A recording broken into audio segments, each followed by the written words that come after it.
Bonjour et bienvenue dans l'invité de Thierry Dim. Nous avons le plaisir d'accueillir aujourd'hui Madame Marie-Noëlle Lagocque, qui est l'associée au sein de l'entreprise de Blueshare Finance. Bonjour Madame Lagocque. Bonjour monsieur.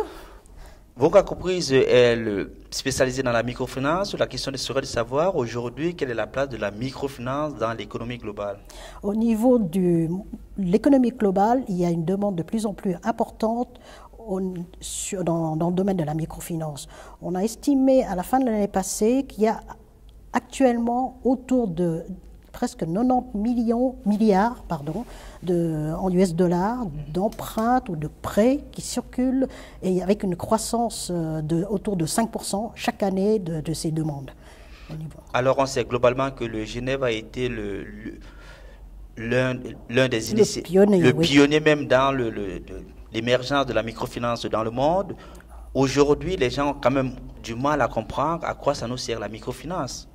La microfinance, à la base même, sert à aider ou à soutenir, ou permettre aux personnes qui sont dans les pays en voie de développement, notamment la population qui n'a aucun accès aux services financiers.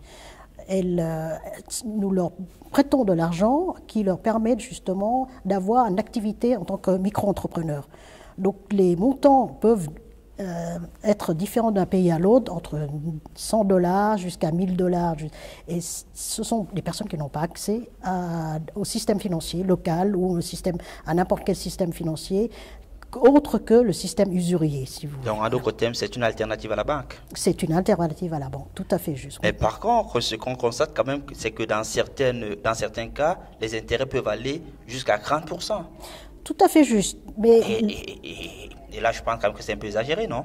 Alors, il y a un point qui est assez important qu'il faut voir là-dedans quand on parle de montants de 30% ou 40%, parce que souvent, le médiane, le taux moyen qu'on utilise, en fait, ça dépend du pays. Il faut voir aussi que ce sont souvent dans des pays où il y a une inflation qui sont de 100% ou 150%.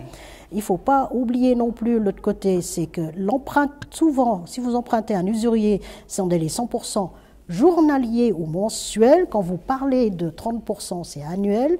Et aussi, l'autre facteur important, c'est quand vous calculez les 30% proportionnellement à un rendement, ce qui permet à ces personnes d'avoir un revenu, un rendement qui tourne autour de 150 et 200%. Il faut relativiser le ratio du taux d'intérêt par rapport à ce qui vous ramène. Voilà. Est-ce que cette communication a réussi à passer au sein, par exemple, des entreprises des pays développés? Parce que lorsqu'on parle de microfinance, par exemple, à Genève, c'est plutôt Genève qui va donc envoyer de l'argent vers les pays pauvres. Tout à fait. Alors, dire à une personne qui va donner son argent pour aider ces pays pauvres, lui dire l'intérêt sera de 30%, est-ce qu'une telle communication passe?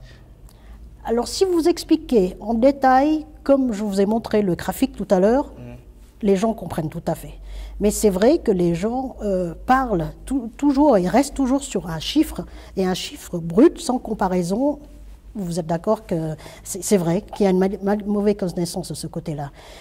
Je souligne souvent quand même aux différentes personnes, vous savez que quand votre carte de crédit, vous êtes débiteur de carte de crédit, vous savez quel est le taux d'intérêt que vous payez par année en Suisse à peu près, ou en France ou en Europe? Non. Entre 20 et 25%, si vous le calculez.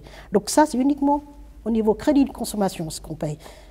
Et par rapport à ce que vous gagnez réellement, si vous êtes entrepreneur ici, vous avez un taux de rendement qui n'est pas aussi important que dans les pays de développement. Donc, mais ce sont des points qu'il faut pouvoir comparer d'un moment à l'autre, c'est ça.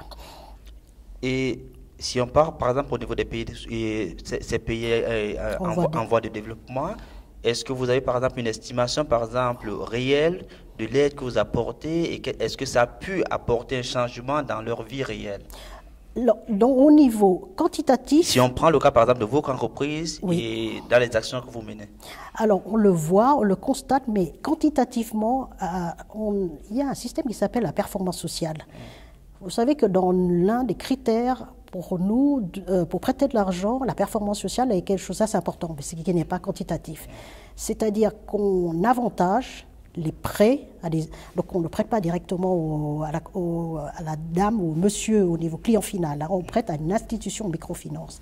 Et un des critères assez importants qu'on qu'on tient compte, c'est ce qu'on appelle performance sociale, c'est-à-dire les impacts au niveau de l'éducation, au niveau de la formation, au niveau du travail aussi d'un groupe de personnes. Je vais vous donner un exemple peut-être plus pratique. On a eu des contacts dans le passé en Amérique latine. Une dame qui a emprunté l'argent, qui a commencé à fabriquer des jouets en bois. Son fils, un de ses fils, travaillait à la mine. En fait, grâce à cet argent, elle a pu, au premier temps, permettre à son fils d'aller à l'école. Donc, il travaille toujours à la mine, mais il peut aller à l'école.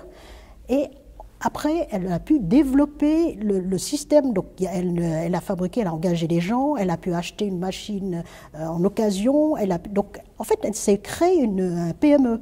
Et le fils, c'est vrai qu'on ne peut pas évaluer. Vous savez qu'au niveau historique de la microfinance réellement, on est remonté, ça fait une vingtaine d'années, on n'a pas suffisamment de recul pour quantifier les résultats. Mais nous, ce qu'on pense quand même, c'est que le fils va à l'école, il va aller à l'université, ça lui permet en fait au niveau social de passer à une étape différente de sa maman qui a quand même eu la vie plus difficile que lui.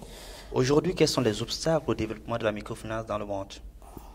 Notamment dans les pays en voie de développement. Je dirais le plus difficile, c'est quand il y a des interventions au niveau politique. C'est le seul souci et les seuls obstacles qu'on a eus jusqu'à présent, au niveau historique. On a eu 2-3 cas en Inde, comme vous avez peut-être entendu. C'est des problèmes qui sont hors de nos cercles, de nos possibilités. On ne peut pas intervenir là-dedans. Et ce sont des accidents qui arrivent. Oui, c'est vrai. Ce sont les risques politiques. Et c'est la seule chose où on ne peut pas. Sinon, au niveau économie, aucun souci. Au niveau, nous, par exemple, on est très strict au niveau ce qu'on appelle due diligence, c'est-à-dire qu'on doit sélectionner.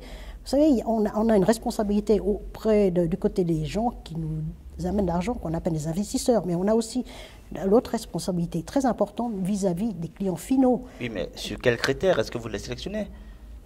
Alors, est-ce que tout le monde, tous ceux qui n'ont pas accès, par exemple, au système financier, peuvent venir se lever un beau matin et dire « Madame Lagoc, je souhaiterais avoir un crédit ».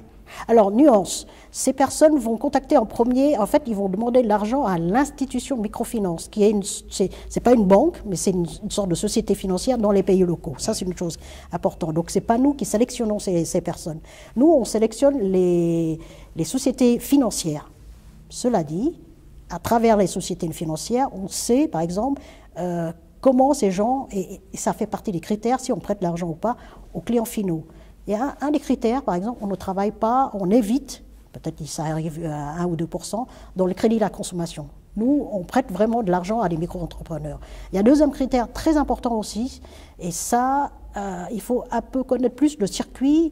On travaille beaucoup avec ce qu'on appelle les credit bureaux, qui sont des organisations officielles qui regroupent tous les emprunts des gens.